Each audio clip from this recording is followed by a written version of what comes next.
Bila Assalamualaikum warahmatullahi wabarakatuh. Pada pembelajaran yang lalu, cikgu dah berikan video pada kamu mengenai apa itu jejak karbon ataupun carbon footprint.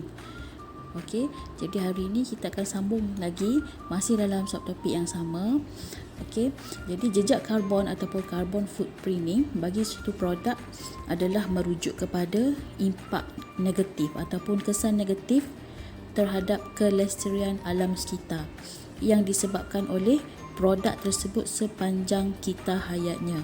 Maksudnya di sini kesan negatif yang menyebabkan alam sekitar kita terjejas sepanjang kita hayat produk tersebut. Itu adalah jejak karbon. Kemudian kita ada satu lagi iaitu carbon handprint ataupun tapak tangan karbon.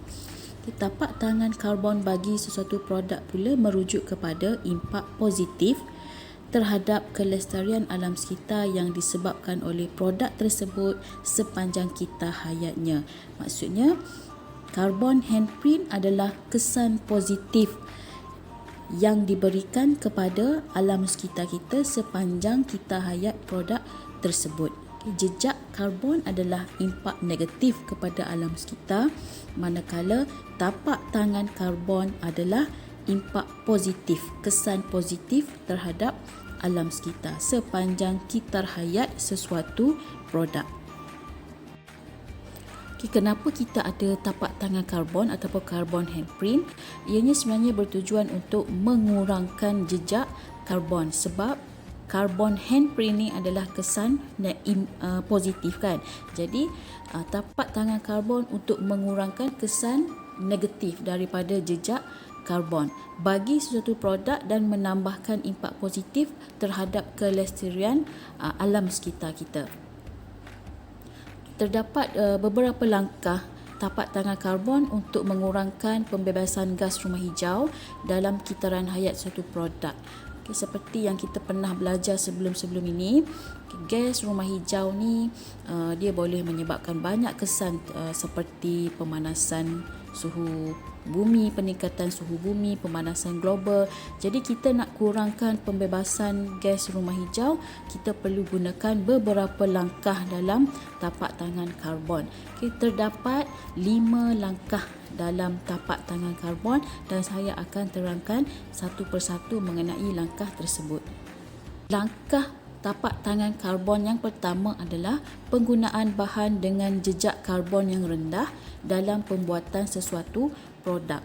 Bahan binaan yang tidak boleh baharu dan membebaskan banyak gas rumah hijau boleh digantikan dengan bahan binaan yang boleh baharu dan kurang membebaskan gas rumah hijau. Seperti contoh, kita menggunakan kayu balak untuk dalam bidang pembangunan, untuk buat bangunan ke, kita gunakan kayu balak daripada kita menggunakan simen, kerana kayu balak ini dia adalah bahan binaan yang boleh baharu dan dia kurang membebaskan gas rumah hijau berbanding simen. Simen lebih banyak membebaskan gas rumah hijau. Langkah yang kedua adalah pemanjangan kita hayat sesuatu produk dan meningkatkan kecekapan produk tersebut. Sebagai contoh, bateri yang boleh dicas semula dan panel suria merupakan produk dengan kita hayat yang dipanjangkan dan kecekapan tenaganya ditingkatkan berbanding bateri yang kita sekali pakai terus buang. Jadi ini akan menjejaskan alam sekitar kan, pembuangan bateri. Lebih baik kita menggunakan bateri yang kita boleh cas semula supaya mengelakkan pembuangan bateri. Dan kita hayat dia tu dipanjangkan dan kecekapan tenaga ditingkatkan.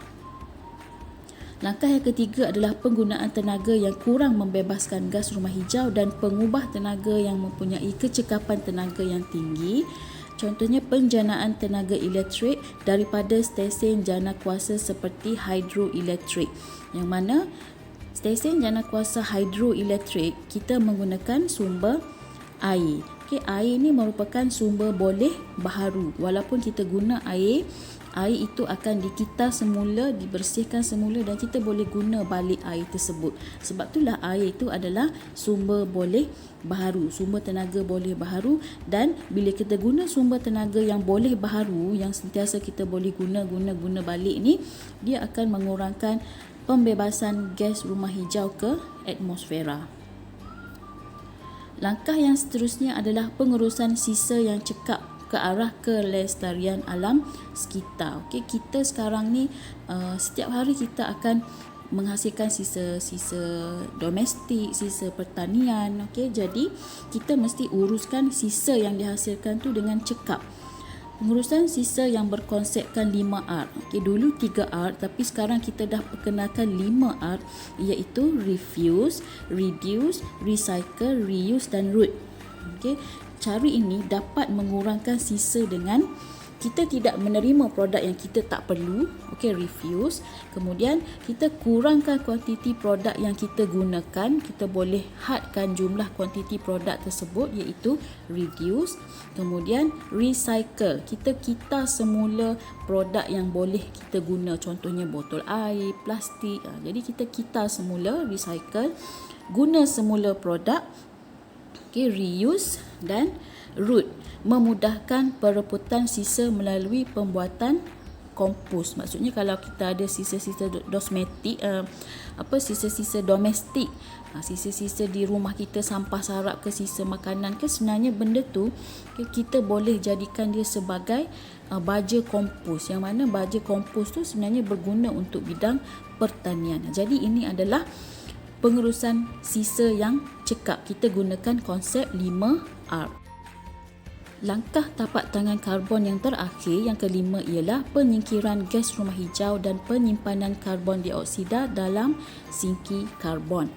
Sinki karbon merupakan tempat semula jadi seperti hutan dan lautan yang berfungsi untuk menyingkirkan karbon dioksida daripada udara. Jadi sinki di sini yang dimaksudkan adalah tempat semula jadi, contohnya hutan dan lautan. Dia berfungsi untuk menyingkirkan karbon dioksida daripada udara, sebab karbon dioksida dalam udara ni dia boleh meningkatkan suhu bumi, menyebabkan bumi menjadi semakin panas.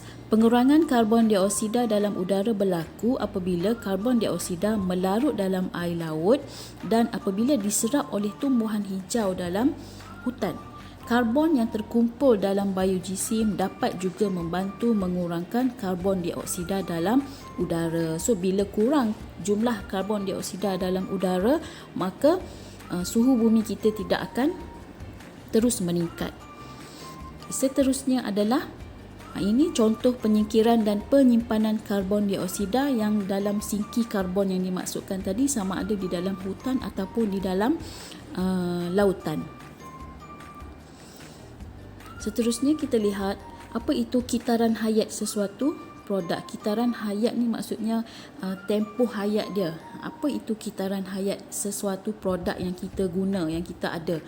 Kita hayat umum bagi produk bermula daripada sumber sehingga peringkat pelupusan. Okay, kita hayat itu bermula start daripada dari mana kita dapat sumber produk tersebut sehinggalah kepada peringkat kita lupuskan produk tersebut. Contohnya kita ada kertas. Okey, kita hayat kertas bermula daripada sumber dia, iaitu daripada pokok. Okey, dan bila dia diproses dan kita guna kertas tersebut, akhirnya kita buang kertas tersebut. Itu adalah kita hayat sesuatu produk. Sama ada cradle to cradle life cycle of a product, ataupun kita biarkan produk tadi mereput, cradle to grave. Jadi dekat sini ada dua ya, peringkat, sama ada cradle to cradle life, maksudnya daripada sumber sehingga kepada kita lupuskan dia, ataupun cradle to grave life cycle, maksudnya daripada peringkat sumber sehingga ke kita biarkan produk itu mereput dengan sendiri. Ada dua cycle ataupun kitaran hayat sesuatu produk. Okey, ini rajah 3.5 kitaran hayat sesuatu produk. Kamu boleh rujuk juga dalam buku teks, di mana di sebelah kiri ni adalah cradle to cradle life. Cradle to cradle life cycle of a product.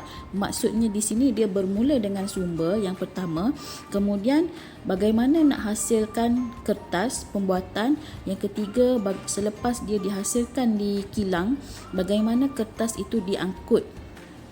Bagaimana kertas itu diangkut dan dihantar ke kedai-kedai ataupun shopping mall lah. Kemudian yang keempat, bagaimana kita menggunakan kertas tersebut. Dan akhir sekali, bagaimana kita melupuskan kertas tersebut. Bagaimana kita melupuskan kertas tersebut, sama ada kita terus buang ataupun kita semula. Itu cradle to cradle life. Kalau cradle to grave, grave ni macam apa? Macam kubur kan. Jadi kalau cradle to grave life, dia bermula sama juga dengan sumber, kemudian proses pembuatan sumber tersebut, proses pembuatan kertas tersebut, dan bagaimana kertas itu diangkut dan dihantar pergi ke kedai-kedai, dan seterusnya bagaimana kita gunakan kertas. Yang kelima, pelupusan dia tu cara macam mana, cara mereput. Jadi itu adalah cradle to grave life of cycle of a product. Jadi kamu boleh bezakanlah cradle to cradle, sama ada kita semula ke, ataupun macam mana kita buat cara pelupusan dia, ataupun cradle to grave, kita biarkan produk tu tadi mereput dengan sendiri. Jadi itu beza di antara dua kitaran hayat sesuatu produk. Bagaimana pula dengan pengurusan sisa plastik? Plastik ni kita tahu dia adalah sesuatu yang sukar untuk dilupuskan, dia takkan mereput. Jadi plastik juga kita perlu uruskan dengan cekap supaya kita nak pastikan alam sekitar kita ni sentiasa terjaga. Pada era serba moden ini, masyarakat perlu menguruskan sisa plastik dengan menggunakan idea pengurusan yang cekap untuk menuju ke arah kelestarian alam sekitar. Contohnya plastik tu kita boleh kita semula. Upcycle merupakan satu idea pengurusan yang cekap yang digunakan untuk menghasilkan produk plastik yang baru. Kita semula ataupun kita hasilkan sesuatu yang baru daripada plastik tersebut. Mikroplastik dalam rantaian makanan. Menurut US National Oceanic and Atmospheric Administration NOAA, mikroplastik ialah kepingan plastik yang panjangnya kurang daripada 5 mm dan dia menjadi berbahaya jika berada di dalam badan organisma akuatik. Ini pernah menjadi isu di mana banyak plastik yang dibuang di laut, dan itu boleh membahayakan organisma yang hidup di dalam laut, organisma akuatik. Sumber utama mikroplastik ialah sisa plastik yang berasal daripada pelbagai jenis produk plastik seperti botol, tekstil buatan manusia, cat dan peralatan elektronik yang dibuang.